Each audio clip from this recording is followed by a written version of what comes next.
Il est vrai que depuis que je fais des critiques sur cette chaîne, je vous ai cité plein de films et de franchises que j'aimais énormément.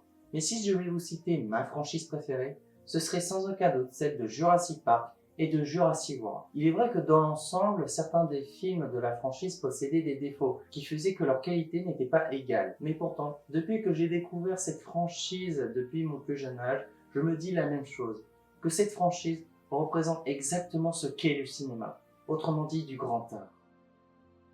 Et il est enfin temps que je rende hommage à cette magnifique franchise. Bonjour à tous, chers cinéphiles, c'est Isaac Dor, j'espère que vous allez bien parce que moi ça va nickel. Au menu aujourd'hui, il est grand temps que je vous fasse un classement des différents films de la franchise Jurassic. Avant toute chose, je tiens à vous préciser qu'il n'y aura que les films de la franchise.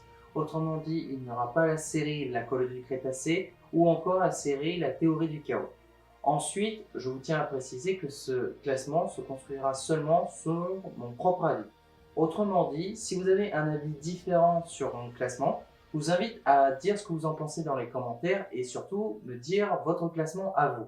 Mais si vous n'aimez pas mon classement, dites-moi simplement où vous auriez placé les films. Je tenais à le préciser parce qu'il est vrai que c'est déjà arrivé par exemple sur mon dernier classement en date, à savoir la saga Alien. D'ailleurs, si vous voulez la voir, elle est également dans la description si ça vous intéresse. Bref, maintenant que j'ai dit les termes, je pense qu'il est grand temps de commencer ce classement. Et bien évidemment, on va d'abord commencer par le dernier de ce classement. On perd pas de temps, allez, let's go!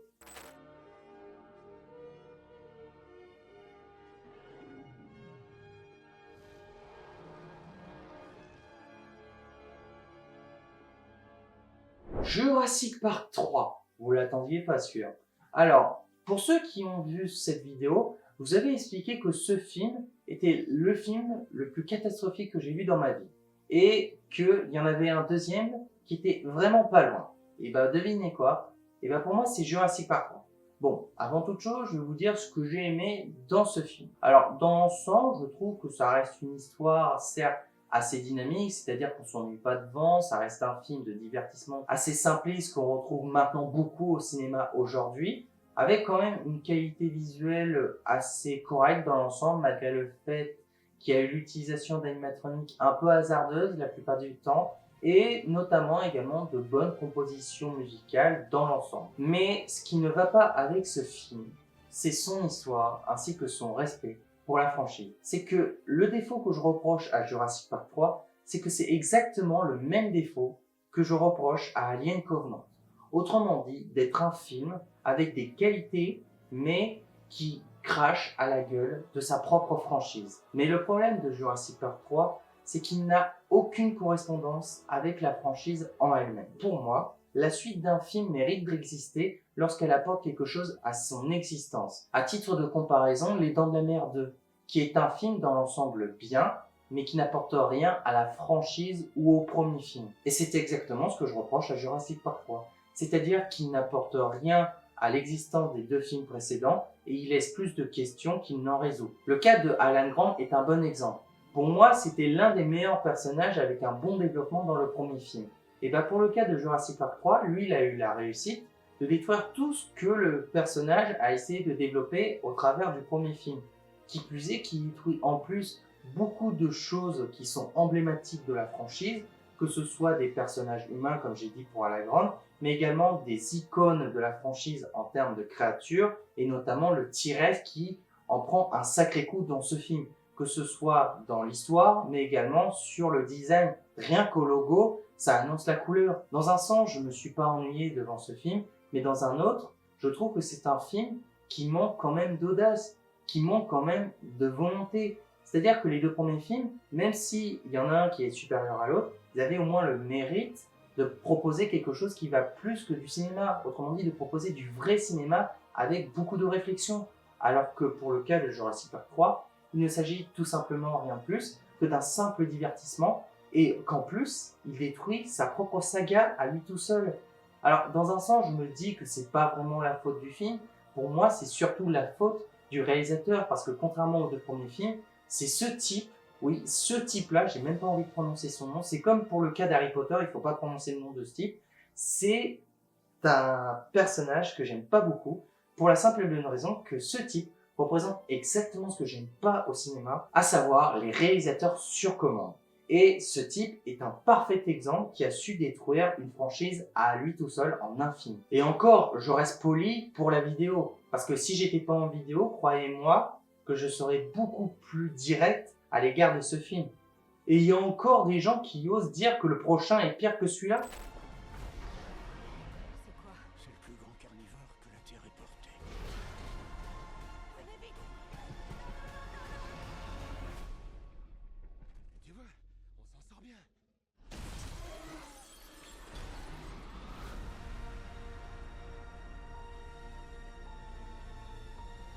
Jurassic World Dominion. Avant que je présente mon avis, je vous invite à aller voir ma critique sur ce film qui est dispo dans la description si ça vous intéresse. Mais pour revenir au sujet de Jurassic World Dominion, il est vrai qu'à la sortie de ce film, il a laissé beaucoup de personnes sur leur faim. Parce que ce film a essayé, selon moi, de proposer quelque chose que on voit quand même beaucoup au cinéma aujourd'hui, à savoir d'essayer de rendre les spectateurs contents. C'est-à-dire que déjà avec les deux précédents qui sont sortis, il y en a beaucoup qui se plaignaient, ouais, il y a ça qui va pas, il y a ça qui est nul. C'est surtout dans le deuxième qu'il y a eu ce genre de remarques. Et par conséquent, les producteurs, ils se sont dit, bah, on va vous servir quelque chose dans un format que vous aimez beaucoup. Et dans ce sens-là, je dirais que c'est pas un défaut du film, mais selon moi, c'est une faute de la part des spectateurs qui ont voulu revenir sur quelque chose de connaissable, au lieu de essayer quelque chose de nouveau. Contrairement au film précédent, je trouve qu'il apporte quand même une notion en plus à la franchise en général, en ajoutant par exemple la condition de climatation des dinosaures dans le monde des humains, suite au dernier film, qui plus est que je trouve que dans l'ensemble, on a le droit à une bonne utilisation en termes d'immersion, que ce soit en termes de qualité visuelle et sonore, pour proposer un vrai film de divertissement, tout en proposant des notions qui me semblent assez intéressantes à aborder, même si la plupart du temps, certaines de ces notions, je pense notamment à la notion des cigales mangeuses de plantation et de récolte, qui, selon moi, est une notion qui n'aurait pas dû être présente dans ce film. Et c'est un cas, par exemple, que je vous avais déjà cité pour le cas de Alien Résurrection, qui est un bon film dans l'ensemble, mais avec quand même des notions qui sont assez trop éloignées de la franchise pour que ce soit cohérent. Mais contrairement à Jurassic Park 3, je trouve qu'il a au moins le mérite d'avoir essayé de proposer un retour aux sources tout en réparant les conneries de ses grands frères. Et surtout de Jurassic Park 3 en reformant des bons développements pour les personnages, mais également pour son histoire. Et rien que pour ça, je me dis que c'est un plus à souligner.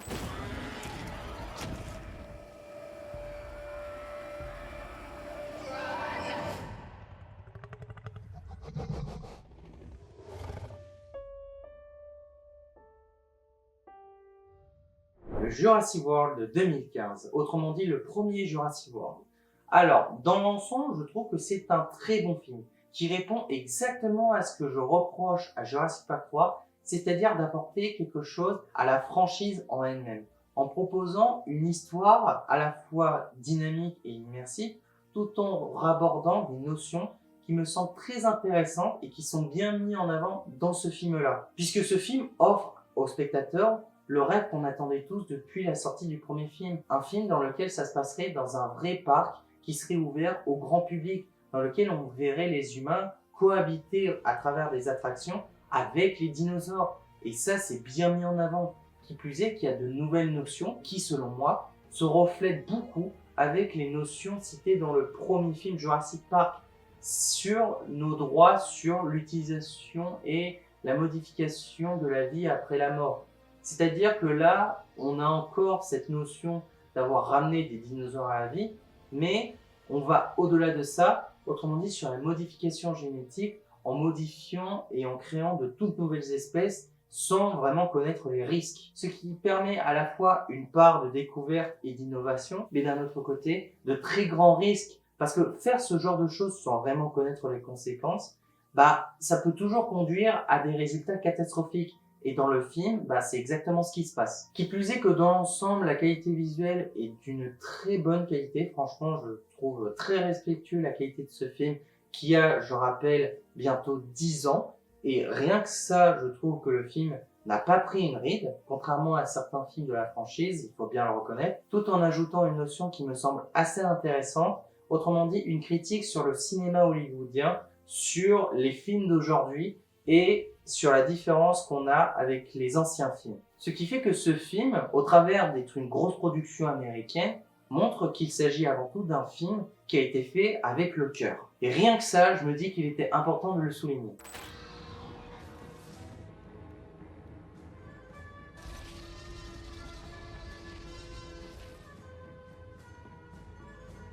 Le Monde perdu, Jurassic Park 2. Alors, il est vrai que ce film a été énormément critiqué pour être l'un des moins bons films de la franchise. C'est-à-dire qu'il y en a beaucoup qui préfèrent Jurassic Park 3 à Jurassic Park 2.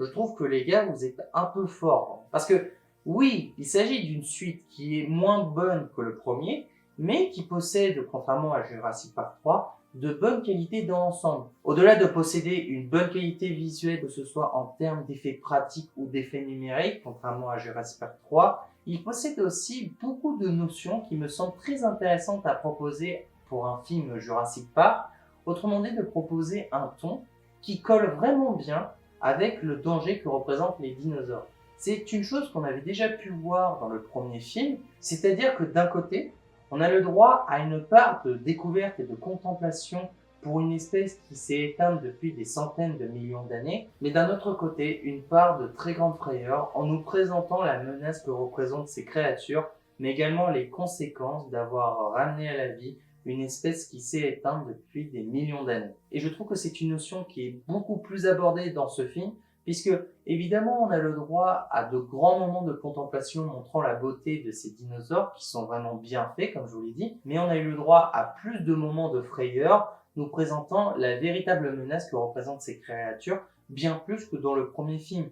Qui plus est que le ton qui est employé dans ce film donne une immersion beaucoup plus horrifique, beaucoup plus menaçante, avec quand même une menace qui pèse sur notre dos à tout bout de champ. De plus que de toute la franchise, Jurassic Park 2 fait partie des films ayant eu le droit aux meilleures scènes cultes de cette saga.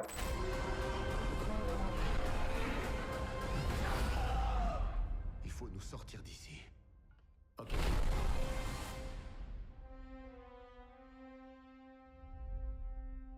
Jurassic World Fallen Kingdom, qui est selon moi le deuxième meilleur film de cette franchise.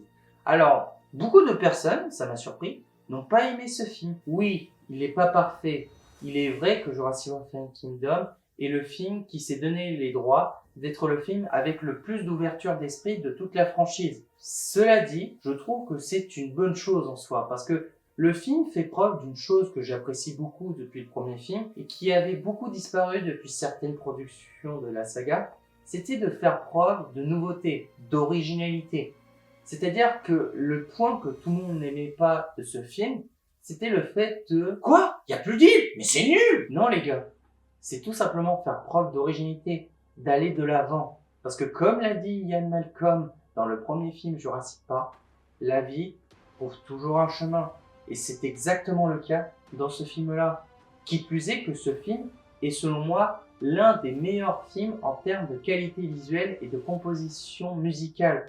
Je trouve qu'il y a des scènes qui sont mémorables et vraiment marquantes. Rien que cette scène, je pense que vous avez deviné laquelle c'est, est l'une des plus marquantes de la franchise et qui ferme un chapitre à cette histoire en mettant fin à l'histoire d'Isla Nublar, mais en ouvrant un nouveau chapitre sur le monde entier et qui a été bien mis en avant selon moi. Et sans déconner les gars, la scène dans le manoir, la qualité visuelle qui est proposée, le ton qui est employé, les références à de nombreux films, rien qu'au film Nosferatus qui est un excellent exemple. Je suis désolé, ce film dans l'ensemble est très bon, mais aussi bon dans son développement de personnages qui se concentre aussi pas que sur les personnages humains, mais sur les personnages dinosaures et qui sont bien mis en avant, contrairement à d'autres productions. Un Jurassic Park 3, oui, ce film ne plaira pas à tout le monde, je le reconnais, il possède aussi des défauts. C'est-à-dire que si on n'est pas un grand fan de films d'action très dynamiques, il est vrai qu'on va vite se désintéresser à l'histoire. Mais je trouve que ce film a pourtant eu le succès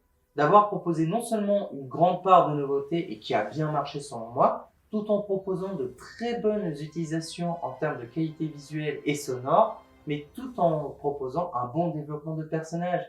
Mais malgré le fait qu'il ait tous ses bons points, il restera pour toujours inférieur à son grand frère.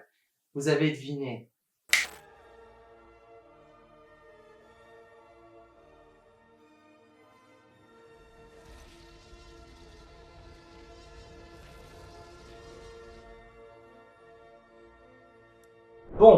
je vais pas passer 40 ans dessus. Parce que, je vous le dis tout de suite, ce sera pas tout de suite la critique sur le premier film. Parce que le jour où je ferai une critique sur Jurassic Park 1, c'est que ça voudra dire que c'est une vidéo qui sera, selon moi, la vidéo la plus importante de toute ma chaîne YouTube. Je vais survoler le sujet pour vous donner un avis constructif, mais pas trop développé non plus, sinon on va passer 4 heures. Oui, le premier Jurassic Park a très mal vieilli. Oui, on le remarque surtout sur ses utilisations en images de synthèse. Mais, pour quelqu'un qui a découvert ce film à l'âge de 3 ans, je trouve qu'il reste toujours aussi beau, voire même il devient de plus en plus beau à chaque visionnage. Et même si j'ai pu voir ce film des centaines de fois, je passe toujours un excellent moment à l'égard de ce film. Puisque pour moi, il représente ce qu'est le cinéma. À savoir qu'il s'agit avant tout de faire de l'art, de proposer de la créativité. Puisque Jurassic Park, au-delà de proposer une histoire exaltante au travers d'une grande aventure, il propose aussi un film très profond, abordant de très grandes notions sur les droits que l'homme ont sur une espèce en voie de disparition. Et je trouve que c'est une chose très importante qui est mise en avant, sachant que de plus en plus de scientifiques essaient de ramener à la vie des espèces qui ont disparu. J'imagine le jour où on va voir un T-Rex là dans un parc, ça va faire drôle, hein. Je confirme ce fait qu'il existe aujourd'hui des films qui ont beaucoup mieux vieilli et d'autres films plus récents qui possèdent évidemment une meilleure qualité visuelle. Mais pour le cas de Jurassic Park, le premier, ce n'est pas que sur sa qualité visuelle qu'il repose. Comme pour beaucoup d'œuvres, c'est un ensemble. La qualité visuelle est un facteur majeur, je ne vais pas le cacher, mais il repose également sur ses personnages, sur son histoire, sur ses compositions musicales, mais également sur les notions et morales qu'on peut en retirer. Que malgré le fait que ce soit un vieux film, il possède avant tout des qualités qui sont bien plus supérieures qu'à des films d'aujourd'hui. Et c'est pour ça que Jurassic Park est devenu connu. Et c'est pour ça que Jurassic World est venu au monde. C'est avant tout grâce à ce film. Parce que ce film représente ce que beaucoup de films n'ont pas aujourd'hui. Et que seulement certains films ont eu le titre, comme pour la saga Harry Potter, la saga Star Wars, la saga Seigneur des Anneaux et j'en passe. La saga Jurassic existe grâce à l'impact qu'il a pu avoir pour les spectateurs, mais aussi sur le monde du cinéma. Voilà, vous connaissez enfin mon classement des différents films de la franchise. Je suis très content de vous avoir fait ce classement en vue de ma prochaine vidéo de cette franchise. Je parle bien évidemment de la prochaine sortie de Jurassic World Renaissance, qui est prévue pour l'été 2025. Bien évidemment, dès qu'il sortira, je vous ferai une critique dessus. Donc bien évidemment, j'espère que vous serez présents au rendez-vous pour pouvoir découvrir la continuité de cette histoire qui a su être marquante pour l'ancienne comme nouvelle génération et qui a su les inspirer pour pouvoir se lancer dans leurs rêves, mais également proposer un champ d'action infini pour les productions cinématographiques. Voilà les amis, c'est la fin de cette vidéo, j'espère que ça vous aura plu.